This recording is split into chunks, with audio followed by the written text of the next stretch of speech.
Welcome, everyone. My name is Sean, and according to a certain section of the internet, I am in fact a shill for the Daily Wire, which honestly makes perfect sense. They have about $50 to $75 million that they're not spending on Steven Crowder, so everybody who notices the obvious untrue things that Steven Crowder repeatedly says must be on the take, because again, what are they spending that money on if not shills on the internet.com for Daily Wire? Now, I'm sure you guys are already aware, I'm shooting this right after the episode, that Steven Crowder made his appearance on TimCast, and I said at the end of my video, if he dropped any bombshells, any new information, anything like that, then I would bring it up, I would talk about it, and I would do a video saying, oh my god, I was so wrong about this or that. Well, turns out that's not the case. Turns out almost every point that I made was vindicated on this show, and that's what we're going to talk about today, plus a few other things related to the Daily Wire's shady business practices that I also want to talk about. Now, I will highly recommend to anybody out there in the audience that you please watch the full episode in full context. In fact, I link each and every video in the description of this video under where it says sources, and you should watch all of that, get all the information in order to make your decision. Don't just come to me.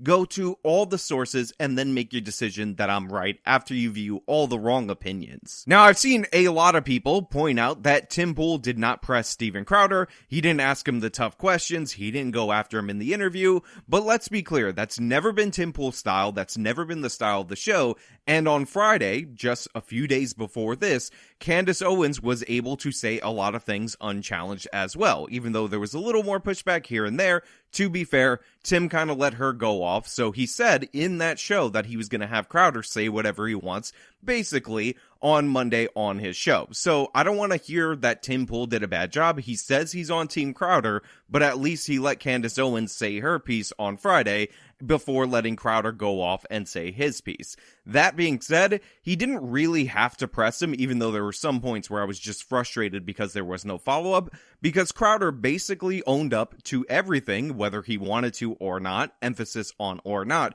that I pointed out in my video. Now, I said repeatedly, yes, this is about the money. Yes, Steven Crowder counteroffered. I believe the Daily Wire, I believe Jeremy Boring, when he said Crowder counteroffered, because it made perfect sense for him to counteroffer. And at certain points during the podcast, Steven Crowder admitted that his agent likely submitted a counteroffer. There was never an offer sent after I said, look, it's a non-starter if you don't change these terms, and please tell me that you're not doing this with other people. There was never anything after that, whereas, of course, the non-starter is, I can't do 5 live reads because we do commercials. I just want to ask one specific question, because a lot of people are bringing this up, and they're accusing you guys of only exposing them after they turned down your counteroffer. Is that true, or can you add more information to that?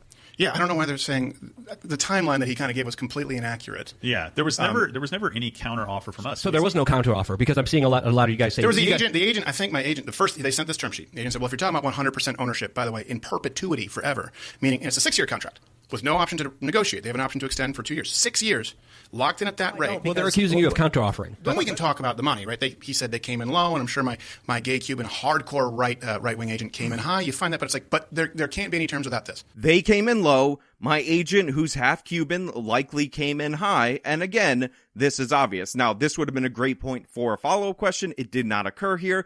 But later on, Luke, the champion of the show, who asked all the difficult questions through the super chats and through the chat, actually asked him again to clarify, and Crowder clarified. And by the way, note his body language anytime he's asked a question or a point that I brought up in one of my videos, not saying I'm the source of this, these are points that other people made. It always gets a little dodgy, and yes, he did admit that they submitted a counter offer, but they didn't like the terms, which, by the way, is exactly what Jeremy Bourne said. I think we had a respectful and cordial discussion. I think just some people are asking if it was the agent or you that counter offered. That's what people are asking. So they went, from my understanding with the agent, is they said, okay, here's a number, and this is 100% of everything. And my agent, who's unbelievable, he's left the big agencies. He's gay, he's Latino, and he's to the right of Attila the Hun. He's Cuban. He also doesn't like Puerto Ricans, but that's the whole thing you have to ask him about because he's Cuban. It's hilarious because he can get away with it. Where he said, well, if you want 100% of everything, here you go. Jeremy said, right, we started low. We would have gone a lot higher. This is contract, if you're talking about the money part, he said, if you want 100% of everything, this is the number, it's higher. But these are the non-starters. Boring wanted Crowder to redline the contract. Crowder wanted a completely new offer. I believe that this is the sequence of events, how it went down. You're going to start there, and we say, hey, that's not something that should be in this movement. And you're like, well, we're not coming back to the table. By the way, after the Ryman, we were expecting them to come back and have changed that and made an offer that we could then start negotiating from. That never happened. And now we have more and more of it confirmed from Crowder's own mouth, which again puts some clips into some interesting context, because in Steven Crowder's video, his second one where he played the audio tape, he said this. What kind of a headspace would you have to be in to walk away full stop from $50 million? Let me ask you even further. What would it take for you to be willing to walk away from at least $50 million because of it causing harm to someone else that doesn't even affect you, but the next kid?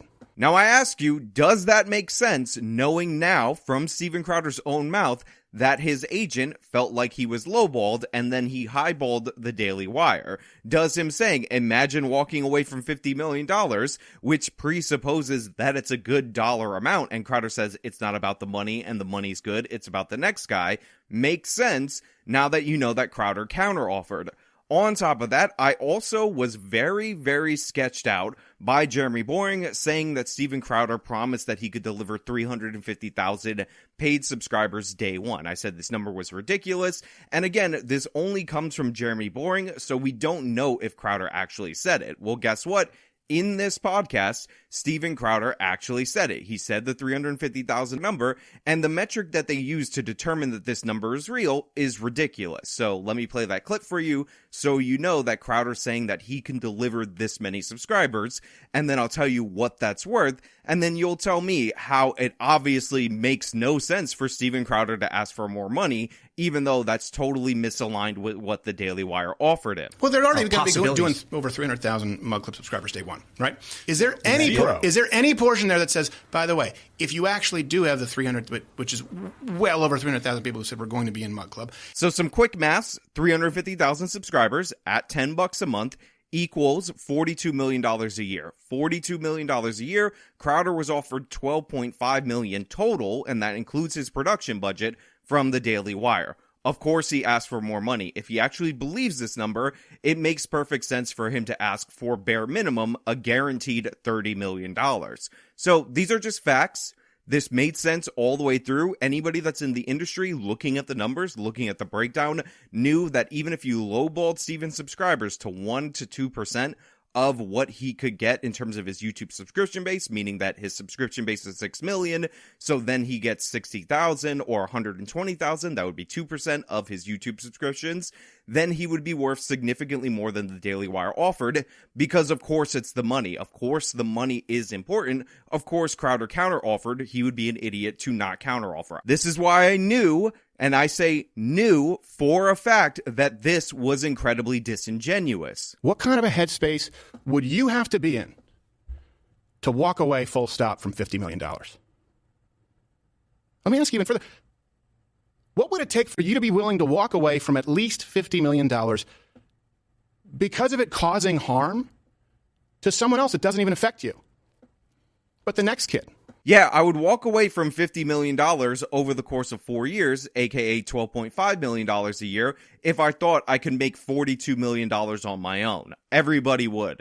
Saw the gaslighting, the bully tactics that take place behind the scenes of other creators, and knew it wouldn't be myself. So now the narrative shifts to how could you record a phone call, betray a friend? Well, hold on a second. It was just about money. It was just, this is just business, and now it's, hey, we're really good friends. Well, which is it? I mean, you kind of have to pick a lane, right? Are we good friends, or are you sending out a boilerplate contract that you demand of everybody, according to what they say, to have 110% penalties on behalf of big tech? Now, the next thing that Crowder brings up is the supposed hypocrisy from the Daily Wire, because he says the Daily Wire says it's just business when they offered him a contract, but then when Crowder secretly records Jeremy Boring, his friend of 10 years, 4 clips after negotiations ended, all of a sudden they're friends. Now, I went over this in my previous video. You can go click that video, but it's 52 minutes long, and even though I hope you'll watch it, I don't expect you to watch it. So let me give you the long and short of it. The Daily Wire submitted their offer sheet, which, by the way, Steven Crowder solicited through his agent, which makes that a business transaction, on October 4th. That's when he sent him the offer sheet, which, by the way, was a lowball offer sheet. Boring acknowledges that he would have paid him more. Crowder now acknowledges that it wasn't a good offer after saying, imagine the headspace you would have to be in to walk away from $50 million.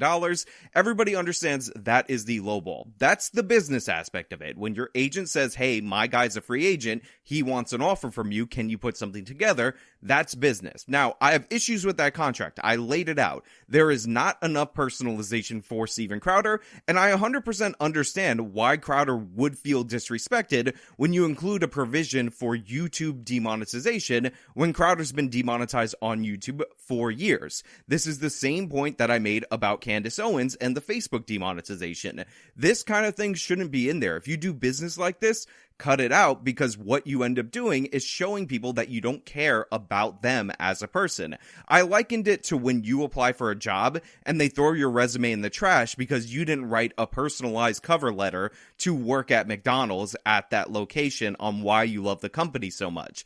It's just disrespectful. It's needlessly disrespectful, and you shouldn't do it when you're courting premium talent. And by the way, some of you are going to be like, Crowder's not a premium talent. I don't like Crowder. Look, the numbers don't lie. Whether you like him or not, 6 million YouTube subscribers. It's just a fact. You can't dispute it. You can't go against it. It's the reality, and this is what the market bears, and it's not like there's another conservative with that number of subscribers, because guess what? Steven Crowder's the largest conservative on YouTube, period, point blank. So that should not have been in there, but it would have been negotiated out, although we'll talk about that a little bit later. Point being, they make him this offer. This is the business transaction. They have the counter offer, which Crowder admits to submitting. He weaselly tried to say, oh, maybe his agent did it, or likely his agent did it, but he did counter offer. I think we had a respectful and cordial discussion. I think just some people are asking if it was the agent or you that counter offered. That's what people are asking. So they went, from my understanding with the agent, is they said, okay, here's a number, and this is 100% of everything. And my agent, who's unbelievable, he's just, again, he's left the big agencies. He's gay, he's Latino, and he's to the right of Attila the Hun. He's Cuban. He also doesn't like Puerto Ricans, but that's the whole thing you have to ask him about because he's Cuban. It's hilarious because he can get away with it.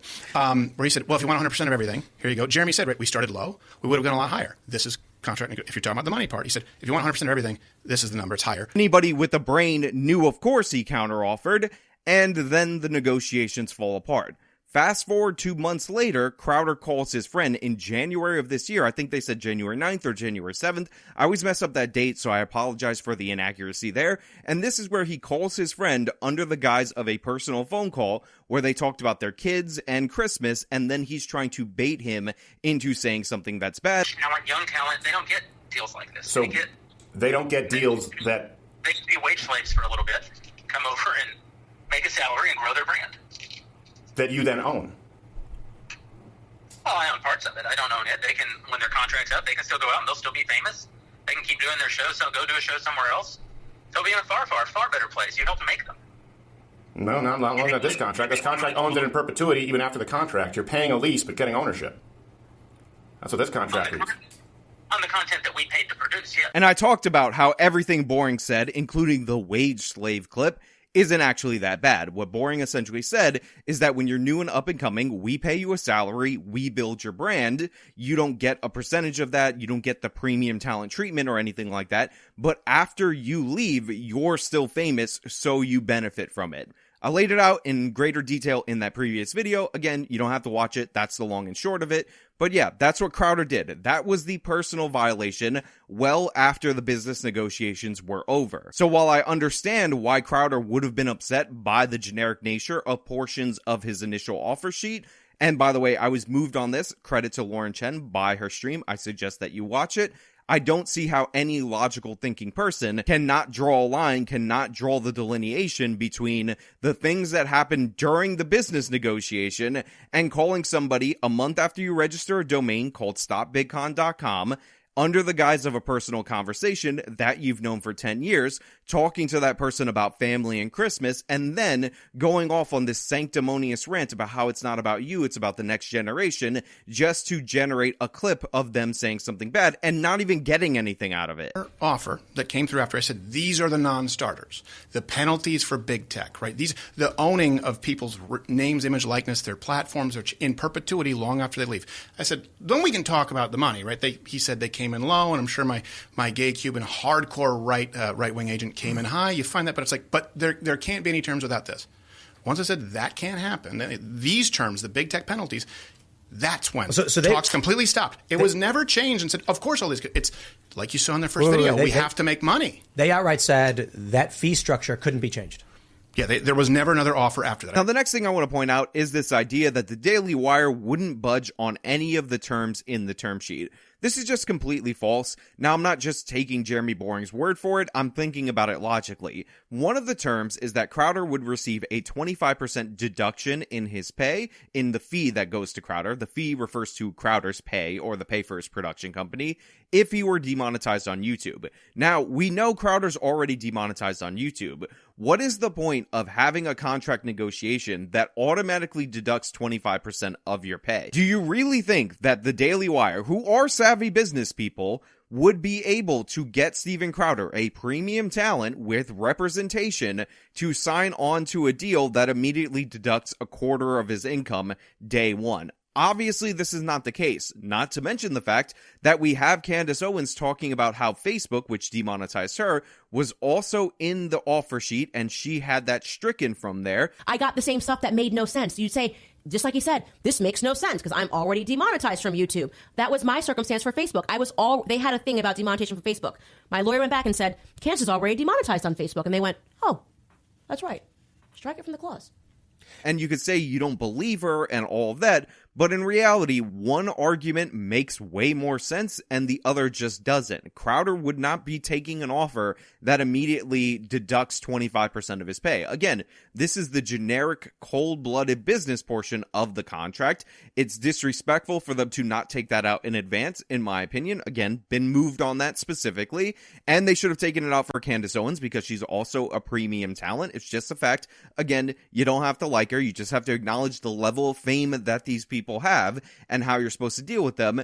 And in reality, if they were going to move forward, the idea that they would automatically, whatever number they agree to, reduce it by 25% makes absolutely no sense. There is no possible way that this was not negotiable out of the contract. Imagine you're deplatformed, as we've seen in the past, where all of the major entities decide to remove you in one day. Rather than having a conservative alternative, you would now be down to 5 to 15% of the revenue of your contract. Now, another thing that I found interesting is that Steven Crowder, in his original video, said that if he were to get banned off all the stuff, then he would lose about 85% of his income. And this is accurate because this acknowledges the reality that some of the penalties for demonetization apply to the same platforms that you would get banned from. Therefore, they're not going to double deduct, and the people who don't realize this arrived at the 110% of your income number, the people who didn't combine this. But weirdly, on TimCast IRL, he went from the accurate 85% number to the 110% number. It's if you get banned, you lose X percent. And no matter how much you're making. 45. No matter how much you're making, no. And no matter how much you lose. Yeah. If you lose $0, they penalize you. And the penalties add up to 110%. And so if you believe this, then you believe that the Daily Wire offered a contract where Steven Crowder could end up paying the Daily Wire $5 million. I don't believe that's the case. I think logically this is not the case.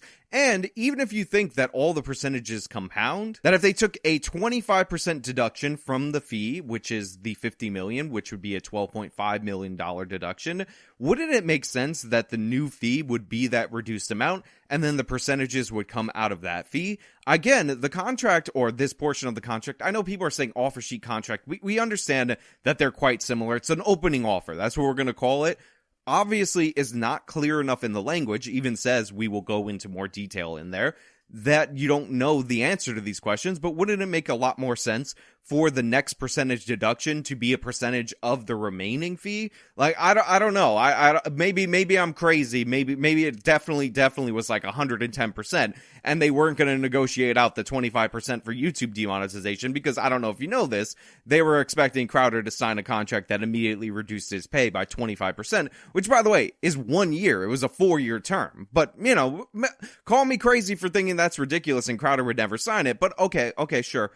It was not negotiable at all in any way, shape, or form, despite all logic to the contrary. Now, if you don't believe me and you just buy into the bad faith misrepresentation that this is a 110% penalty, that's totally fine, except for the fact that you're still wrong. If you take the idea that you could just add up the strikes and the bans from the same platform, you don't get to that number, and I'll explain why. Section B, the content strike, says if any major platforms, example, and it says U2, which by the way is an obvious typo, again, embarrassing that the Daily Wire does business this way, gives you a strike, then the fee will reduce by 25% going forward. But they give 4 examples here. So let's say that these are the 4 platforms that you can get a 25% reduction for. Well, it says if any of them do it. So right there is 100%. Then you add in the 25% for the ad drop, so that's 125%. Then you add in the 60% from YouTube ban, Apple ban, Spotify ban, Facebook ban, and guess what? You get 185% fine. Now, I hate to put another ridiculous bad faith interpretation out there, but if you're gonna go for bad faith interpretation, don't just add up all the percentages because you see this many numbers on the screen. Actually realize that there's 4 examples under the content strike provision, and it says, if any, therefore, it's 185% penalty. Wow, Crowder's gonna have to pay them all that money. Also, another thing that was just repeatedly said over and over again, and a lot of people were saying, hey, Sean, maybe you were reading it too harsh in the original video because Crowder only said it once in the original video. Well, he said it multiple times throughout the TimCast IRL show, was that Crowder claims that the Daily Wire is taking ownership of everything he produces, not only during the contractual term, but the stuff that he built prior to that. And Crowder said it multiple different times, and this is just not true. Don't sign this. Certainly not without professional legal counsel representation. Do not sign something that includes, let me go through this. Effectively, full ownership of all your social media platforms, channels, in perpetuity, the rights to your content, name, image, likeness, even the ones that you've built. The challenge is, there's completely controlling contracts, right, that own your name, image, likeness, and your platforms that you already built in perpetuity, okay? That's an extreme example. That's big con. So let's be clear. The Daily Wire has a perpetual license to the content that Crowder produces during the course of the term, and they have a perpetual license to accounts, social media, and all that they create during the term. Now, to just have a quick aside so we can get something clear, Crowder runs his own production. So the Daily Wire is paying Crowder. This is why the $12.5 million per year in the opening offer is not Crowder's salary. It's his entire production budget. They're paying Crowder to do his own production. But what they're talking about in terms of what the Daily Wire produces is what they pay to produce. So the fact that Crowder produces his own content in the literal sense doesn't matter for the sake of argument. It's just the content that is produced that the Daily Wire is paying for over the course of those 4 years is licensed in perpetuity. All the accounts and derivatives and all that the Daily Wire creates over the course of that 4 years, they have for perpetuity. However, they also license his back catalog and other stuff through the length of the term. And these would be his YouTube channel and all his pre-existing social media accounts, except for his Twitter and his Instagram, which have a carve out because whatever, they're personal, which by the way, I don't believe it's because they're not as easily monetizable. Those are Crowder's through and through. They don't log into his accounts and all that. It's just the content that he produces for them that they keep forever. Crowder keeps saying that it's everything he's ever done that they hold in perpetuity, and that's just false. And he specifically says even the ones that you built, i.e. his YouTube channel, the stuff that he had before. And again, that is just false. He said it repeatedly. It's just inaccurate. And there's a funny moment where Ian, I think he's going to press him on it, and this ends up being the result. Let me mention perpetuity clauses really quick before we go to super chats, because you brought them up a couple times. Yeah. Dog nasty and need to be removed immediately from modern entertainment contracts because deepfakes. They're going to be able to take someone's perpetuity face, deepfake it to make it look real, and have it say stuff that the person doesn't agree with. Now, full disclosure, I really like Ian. He's hilarious, and although for like a brief second I was disappointed that he didn't come through with the follow-up question that I wanted right here, did I expect him to not ask him about likeness rights, holograms, and deepfakes?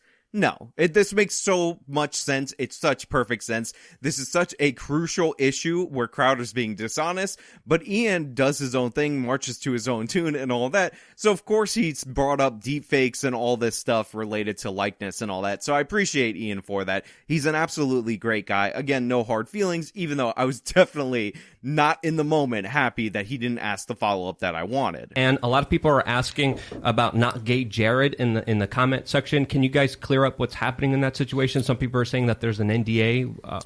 Yeah, well, that's the thing I think Candace brought up, right? Again, Yeah. there's a difference between roping in third parties versus single-party consent. I think he tweeted out what happened, where he left, right? Not Gay Jared. He tweeted out that he left. It was his own decision. We did a whole send-off with him in a video montage. You know, this works with, like, conspiracies. And sometimes, look, there's also a middle ground where there's, for example, like, what is the email, by the way, if people are talking about shows? But right. So I'm really people are still concerned with asking, perpetuity. is there an NDA? That's what people are asking. There are NDAs to everyone, just like here, I had to sign a waiver when I came. Yeah. If you come into our studio, I mean, standard business practice. Yeah, it's you a standard can't. You thing. can't come in. You can't come in and tell people where the studio is. Yeah. Too. Yeah. I mean, We have I mean, NDAs. you guys have had. Yeah, that. of course. Yeah. If only for location, it would be worth it. Yeah. Also because he walks around without pants half the time. We have NDAs. Now, Luke was the follow-up king throughout the course of this, where he asked Steven Crowder about the non-disclosure agreements related to people like Not Gay Jared, Sven Computer. This also came up in the super chats over and over again, and it was interesting to see Crowder try to dodge his way out of this, and I'm going to tell you why this matters, but why, in reality, if not for the things that Crowder said, this would actually be no big deal. So first and foremost, let me be 100% clear, you are allowed to have an NDA in normal business. You are allowed to have non-disparagement, non-disclosure, whatever you want. Tim Pool has an NDA. Remember, that was the thing with the whole Adam Krigler situation. Crowder has signed NDAs before, like with the Blaze, which is one of the reasons why everybody knew he wasn't talking about the Blaze in his original video. And the Daily Wire actually wanted Crowder to sign a confidentiality agreement before they negotiated further after the initial offer sheet. This is perfectly normal, standard in business practices. But the reason this is interesting is because Crowder is trying to tear down the system. Crowder is talking about how he's not for him, he's all about passing the torch to the next guy. He's all about lifting up the next rising star. And it becomes interesting to see what has happened with the people who were supposedly fostered under the Crowder tree. Now, in sports, we have a thing where we talk about, like, NFL coaches, how there's a coaching tree, like Bill Parcells has Belichick and all these other coaches. Andy Reid has his own coaching tree, and he actually comes from a Packers coach and all that. So it's interesting to see how the people who work under you end up succeeding or failing. And Crowder does not have a lot of branches on his tree. This one from Mason's mama. Tim is not asking the hard questions. Crowder lacks integrity. Name one creator Crowder launched. He has done the exact opposite. Not Gay Jared, Sven. Yeah, they were on the show early on. We've had plenty of people who work on the show and then move on. That happens across the board. I mean, I'm not. Again, you don't have. We used to talk about this. Where we used to have pride in like this super high retention rate, where no one would leave. But then we realized that like people sometimes it's just not always the right fit, and people can go on and do something that they're more happy with.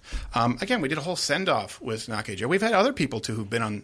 Sometimes it's amicable, sometimes it's not. Sometimes there's issues. But in Not Gay Jared's case, the guy left, and I wish the guy the best. He tweeted it out. There's Quarter Black Garrett, who's apparently at Nerdrotic, and that's great for him. If working for Crowder helped him prosper, then all power to him, and we give credit to Crowder for that little notch in his belt.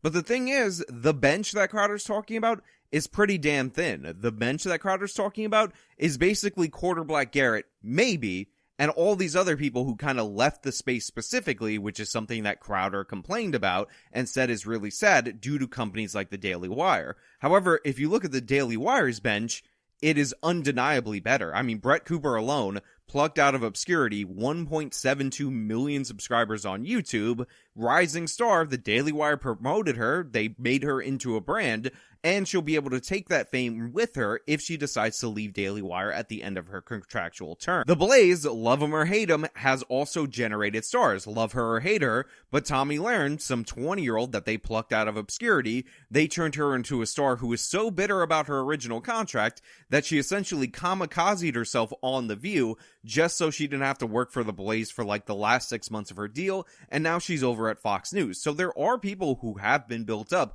in the trees of these other people. Matt Walsh has been around for a long time, but he's blown up due to the fact that the Daily Wire has marketed the hell out of him. So you can see the comparison in building up talent versus Steven Crowder. It's just a reality that his bench is not there. Now, I've talked about in this video, and I mentioned it in my previous video, how Lauren Chen moved me a lot on the personal slights from Daily Wire's super business attitude against Steven Crowder, and how Crowder is rightfully to be annoyed by those slights because they are real. It is disrespectful, and one of the things you want to do whenever you're courting talent is make them feel like they're valuable, and it doesn't seem like the Daily Wire does that. And then we talked about Lauren Chen's offer from them and how it wasn't very good, and she even felt disrespected by that. But I also brought up that Steven Crowder tried to hire Lauren Chen. Lauren got a better offer from CRTV. By the way, that's who Steven Crowder ended up signing with. They're the company that bought the Blaze. And Steven Crowder, according to Lauren Chen, stopped being friends with her because she took a better offer that allowed her to stay in Canada with her current boyfriend, who's the guy who turned out to be her husband and the father of her kid. On to Steven Crowder. So around the same time, actually, 6 years ago-ish, I was also offered a position with Crowder at his company. It was around the time when they flew me to Dallas. I was on the Louder with Crowder show. We did that like Disney princess skit, which was a lot of fun. Crowder offered for me to work with them. It basically was him just saying, I like what you're doing. Come do it for me. It was a fair offer. It was generous. But the thing is, at the same time, Blaze gave me a better offer. Or I think at the time, CRTV, gave me a better offer that was just over double what the Daily Wire had offered. Now, Lauren feels bad about how that interaction went down because Crowder tends to take business so personally. But the thing is, if you're Crowder and you've always been about the next generation, you've always been about the stars, then why would you cut off a friendship with somebody when they took a better offer from somewhere else that was more suited to their situation, specifically to their desire to have a traditional conservative family life? Turned down that offer, worked with CRTV, which is also incidentally why Steven Crowder does not like me. Because here's the thing about Steven Crowder, and like where some of my criticisms of him come in. He is, and this is a good and a bad thing. He is someone who makes business personal. If you're searching for an answer to that question, it's because it's not in line with what Crowder has done in the past. It's not in line with who Steven Crowder is. Steven Crowder is a me guy. It's just a fact. He can do a lot of great work. He can promote a lot of great causes. He can make you laugh. He can run an entertaining show. But in reality, Steven Crowder's about Steven Crowder, not about the bench. The Daily Wire, they made me an offer that was significantly less money than I was making at the time to work for them. And basically, they would control my YouTube, social media, you name it.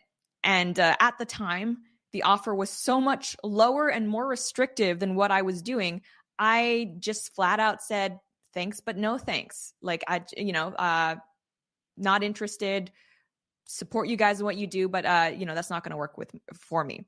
And I remember, I think I sent that in an email because they had sent a number through email. And after that, I got a call from Jeremy Boring, who essentially was kind of upset with me that I wasn't willing to play ball and negotiate with them. He even said something to the effect of, as someone who's older than you, let me give you some advice, pro tip on how to do business. It's always a good idea to negotiate. You should, never just turn down a first offer. Now, when we compare and contrast that to the Daily Wire, to Jeremy Boring specifically, who is like, I'm the business guy, I'm all about the business, who was upset that Lauren Chen didn't bother to counteroffer the Daily Wire's lowball offer and gave her advice and was angry at her over it. And you look at how their relationship proceeded, they end up promoting each other's stuff even without a contract for free, because even though Jeremy Boring's the business guy and the Daily Wire is run like a business, they want to promote other conservatives. Since then, I don't think either me or Jeremy Boring took this situation personally. I've been happy to promote the work that the Daily Wire has done. They've done a lot of great work. I love a lot of what their hosts put out. People like Matt Walsh, Candace Owens, they're awesome. Love that they're going into Hollywood. And on their part, Daily Wire has also been generous enough to promote me on their shows. I've been on the Sunday Special. I've been on a ton of their shows, without me being under contract from them, which, again, I've appreciated. And I mentioned this to say, like, when it comes to business, yes, I think the Daily Wire is, let's just say it, I don't like the way they do business, but I don't think it's personal for them. Because they are also committed to the cause. The reason they want to make money, other than the fact that money is in fact nice, is that you can't have an alternative to Disney, an alternative to Netflix, if you're going broke. That's just not the way it works. Look, I've said this before and I'll say it again. My preference is for this feud to not happen. However, if this feud were to happen and somebody would have to be in the right and somebody would have to be in the wrong, I wish Crowder would be the person in the right. I wish I could point to each and every one of Steven Crowder's points and not find lies and faults and just untrue statements throughout them, and I could just throw shade at the faceless corporation that is the Daily Wire, because naturally everybody wants to be on the side in these disputes of the talent versus the label. This is what happens when rappers feud with their label. This is what happens when comedians feud with networks and all of that. That's where everybody wants to be. That's where I would love this story to be. But I can't lie to you. I can't pretend that Steven Crowder isn't repeatedly saying untrue things, getting more untrue as time goes on, and be like, no, he's still right. You know, artists over corporations, regardless of the facts of the case. That's just not the way I roll. They said in their own video, this is demanded of all creators, right? Does anyone disagree that that's what was said? This is what everyone signs. Now, young talent, they don't get deals like this. So they don't get deals that... They can be wage slaves for a little bit, come over and make a salary and grow their brand. They said in their own video, this is demanded of all creators, right? Now, young talent, they don't get deals like this. Now, with that being said, I do want to say that Steven Crowder has a new issue, something that he brought up repeatedly, has nothing to do with what we're talking about, but it does show that the Daily Wire isn't the best in terms of business practices, which, by the way, I already acknowledged in my previous video. I don't think they courted Steven Crowder properly by not customizing every aspect of his contract. But apparently they tried to poach his social media guy at some point in time. I don't remember exactly when this was. And this is something that Steven Crowder wanted to bring up because he has nothing on the actual topic at hand. And I just want to say, not a great move by the Daily Wire. Don't find this guy's one social media person and then target him and try to poach him. Another last straw was, then going and trying to take our social media director, and I only showed you that email because he's willing for me to show you. Like, we have our people poached all the time. When you have your ideas stolen and they put more money behind it, not just mine, when you build someone up and someone else comes in and says, hey, we'll offer you more money, they use them for 6 months and burn them out. I'm sure that's an accident. I'm sure the people at the top of Daily Wire didn't know when they reached out to someone who was not looking for a job, who loudly and proudly advertises himself as social media director for Louder with Crowder. But I could tell you that on that phone call, they said, we have an entire social media department. And I said, I have one guy, Gary, and he's awesome. A few days later. I do want to dedicate more time. Did Gary join Daily Wire? Well, no, they came in and tried to hire him. Look, I get that people do this in business. I get if somebody is undervalued and you think they're highly talented, you send them an offer to try to bring them over to your team to strengthen your team. In fact, I remember specifically having a conversation with somebody in the online space about how Tucker Carlson, the man, the myth, the legend himself, actually grabbed somebody to work on his documentary team from somebody in online content creation. And I don't begrudge that person for taking that job. Fox News obviously pays way better than YouTube people who work on YouTube videos. But, it leaves a bad taste in people's mouths, and people remember who stole who from who and all of that, especially if you're the person who had that staffer stolen from them. And again, Crowder takes business incredibly personally. So obviously, this is likely something that bothers him, but it doesn't really have anything to do with the topic at hand. Anyway, in conclusion, of course it's about the money. Obviously it's about the money. When what Crowder is initially offered is against what a conservative estimate of what he could make on his own, anybody can understand it who has any knowledge of the industry. Did Crowder actually feel personally bothered by some of the terms in the contract? 100%. Crowder's incentive is to get paid like a baseball player, where all or most of the money is guaranteed, and the Daily Wire is trying to pay him like an NFL player. But these disputes are financial in nature. This idea that Steven Crowder saw the dollar amount and walked away even though it was high, although now he's saying it's low, but the idea that he saw the dollar amount and he didn't care about that, what he cared about was the terms, is not supported by the facts. All contracts, any exchange has trade-offs. So what we always look at in contracts is whether or not the terms, which would be the things that you're obligated to do, are good in comparison to the fee. If you would have rose the fee to a certain amount and lowered some of the restrictions, I'm sure Crowder would have signed with the Daily Wire. That's why he countered. But as I said repeatedly, when you're Steven Crowder and you're this big ticket person and you view yourself as a big ticket person and you don't have a lot of options because not a lot of people can pay him the money that he wants, and he already is on the outs with Fox. He used to be a contributor from there. He said it didn't go well. He wasn't happy with that situation, so he's burned that bridge. He's leaving the Blaze. That doesn't leave him a lot of options. So the Daily Wire is one of the very few places that can actually offer him money. And for people saying PragerU, remember, Prager's a nonprofit, and they're under the Daily Wire unless that agreement has ended. And people say, oh, what about Turning Point? Turning Point only pulls in terms of their 2020 revenue sheet, about $40 million in donations. They can't afford to pay Crowder $30 million out of that $40 million. The Daily Wire, maybe the Epic Times, I don't know what their numbers are the only people that can pay him. So when he thought he was going to be this big free agent and get all this guaranteed money, and he didn't have a lot of people able to offer him the number that he wanted, I think that really grated on him. I think that really upset him, and this is where he's at. But what you do in this situation is you either go independent and run the operation yourself, something that Crowder has never really done on his own, or you negotiate terms. You don't like the fact that the Daily Wire is trying to claim all your merchandise, you negotiate a percentage of the merchandise. You don't like the fact that they hold the content you create during the term in perpetuity, then you negotiate some kind of revenue sharing thing. I think we had a respectful and cordial discussion. I think just some people are asking if it was the agent or you that counter offered. That's what people are asking. So they went, from my understanding with the agent, is they said, okay, here's a number, and this is 100% of everything. And my agent, who's unbelievable, he's he's left the big agencies. He's gay, he's Latino, and he's to the right of Attila the Hun. He's Cuban. He also doesn't like Puerto Ricans, but that's the whole thing you have to ask him about because he's Cuban. It's hilarious because he can get away with it. Where he said, well, if you want 100% of everything, here you go. Jeremy said, right, we started low. We would have gone a lot higher. This is contract. If you're talking about the money part, he said, if you want 100% of everything, this is the number. It's higher. Or, as Crowder admits, if they want all that stuff, then you try to get a bigger dollar amount in exchange for all that stuff, which is apparently what his agent did in the counteroffer. But when the Daily Wire says, hey, we want you to redline aspects of the contract that you don't like so we can go back and forth, and you refuse to do that, and you demand a whole new offer, and then they refuse to give it to you, you don't get super hurt while you pretend that you're not to everybody's face. You don't register a domain to launch your own thing at the expense of the other organization, and you don't secretly record your friend in order to get ammunition in order to destroy them to promote yourself.